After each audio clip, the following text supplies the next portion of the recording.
Assalamualaikum warahmatullahi wabarakatuh. Eh, Perkenalkan, nama saya Yesindy Santika dengan NPN 222201017. Pada video kali ini, saya akan menjelaskan mengenai resume refleksi diri. Oke. Perlu kita ketahui pertama itu apa itu refleksi diri. Jadi refleksi diri ini adalah sebuah proses melihat kembali pengalaman yang telah dijalani untuk dapat menarik lesson learned bagi diri sendiri dan dilanjutkan dengan penyusunan sebuah action plan untuk mengurangi kesenjangan yang masih ada antara harapan dan kenyataan. Oke, selanjutnya di sini eh, saya ini mengambil refleksi diri berdasar mengenai teori Rogers ya. Jadi pertama perlu kita ketahui apa saja tahap-tahap dari teori Rogers. Itu ada awareness, ada interest, evaluasi, trial, dan adoption. Oke, ini contoh refleksi diri menggunakan teori Rogers. Jadi saya ini eh, pengen mengubah diri saya menjadi lebih mandiri, yang tidak bermanja-manja terhadap orang tua, dengan beralasan pergi menuntut ilmu di Yogyakarta. Jadi, jadi saya melakukan perubahan tersebut menggunakan teori Rogers ini. Yang di sini pada yang pertama ini ada tahap awareness atau kesadaran. Jadi di sini saya sadar bahwa jika saya tetap berada di Merauke, saya tidak akan menjadi anak yang mandiri, saya tetap menjadi anak yang selalu bermanja-manja kepada orang tua saya. Jadi pada tahap ini tuh kita di dalam diri tuh harus mempunyai kesadaran dulu. Kesadaran itu semua tergantung setiap individu ya. Jadi pertama harus ada kesadaran dalam diri kita. Mungkin kesadaran itu banyak ya. Kita bisa biar kesadaran kita baik itu mungkin kita dengan membaca motivasi-motivasi yang baik itu nanti menimbulkan kesadaran dalam diri kita. Nah, selanjutnya di sini itu ada tahap interest atau keinginan. Di sini saya memiliki keinginan untuk berubah menjadi pribadi yang lebih mandiri. Dengan menuntut ilmu di kota Yogyakarta, saya rasa saya dapat mengubah pribadi saya menjadi apa yang saya harapkan. Jadi sama juga kesadaran dan keinginan ini semua tergantung setiap ya apa individu ya.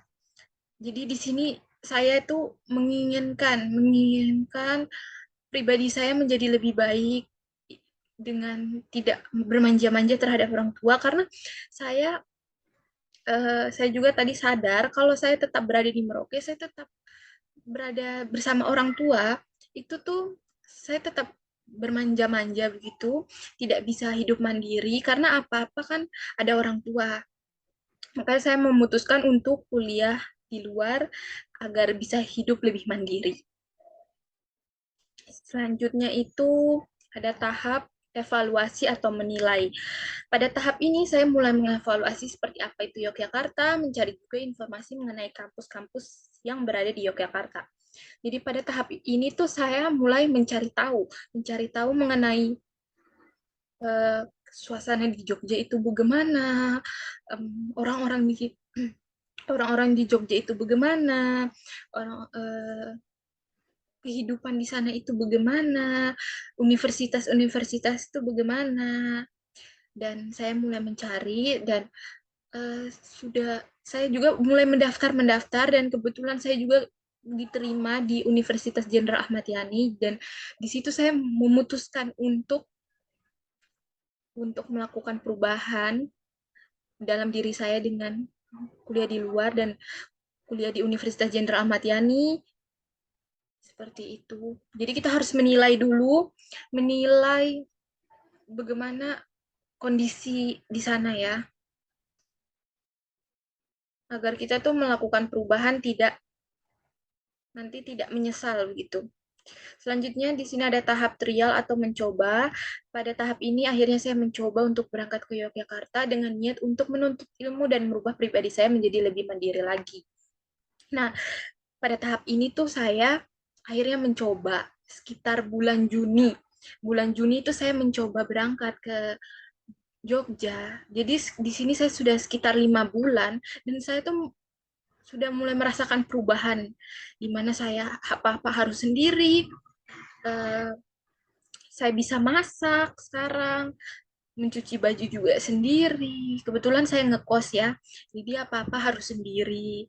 Tiap hari kita harus mikir mau makan apa, mau masak apa, terus mikir uang bulanan, jangan sampai kurang gitu ya kan.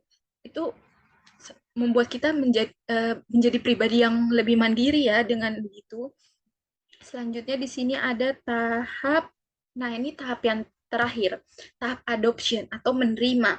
Pada tahap ini saya menerima berbagai konsekuensi yang saya dapatkan seperti kangen terhadap orang tua, kangen terhadap saudara-saudara, dan juga kangen suasana di Merauke.